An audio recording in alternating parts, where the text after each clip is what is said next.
అంటే మృగాలు ఎలాగైతే సంచరిస్తాయో అలాగే వాళ్ళు కూడా సంచరించేవాళ్ళు.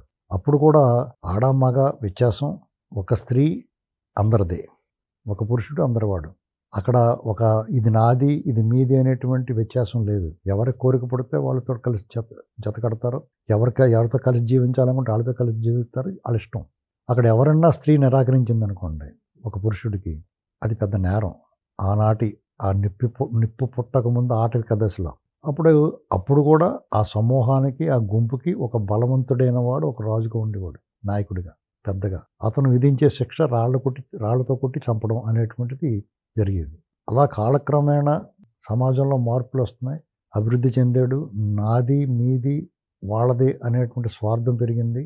వ్యక్తిగత ఆస్తులు పెంచుకోవటం, పరపతి కోసం ప్రోకలాడటం, పెత్తనం కోసం ప్రయత్నాలు, అనేక వృత్తులు ఇలాంటివన్నీ ఏర్పడిన తర్వాత కూడా స్త్రీ పట్ల ఇదే రకమైన వివక్ష ఉంది.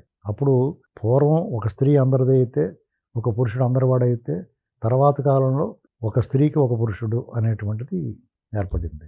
అప్పుడు మళ్ళీ ఆ స్త్రీ మీద ఎవరన్నా వ్యామోహం పెంచుకున్నా, ఈ స్త్రీ ఇంకొకళ్ళ మీద వ్యామోహం పెంచుకున్నా నేరమైంది. అప్పుడు కూడా శిక్ష ఎలా ఉన్నదంటే రాళ్లతో కొట్టి చంపడం.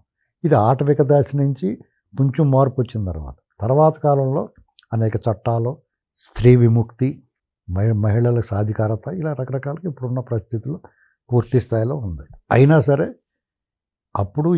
ఇప్పుడు బాధించబడేది స్త్రీయే. ఆటవిక దశలోనూ తదనంతర దశలోనూ ఇవాళ ఆధునిక సమాజంలో కూడా స్త్రీయే బాధింపబడుతుంది, అలాగే పసిబిడ్డలతో.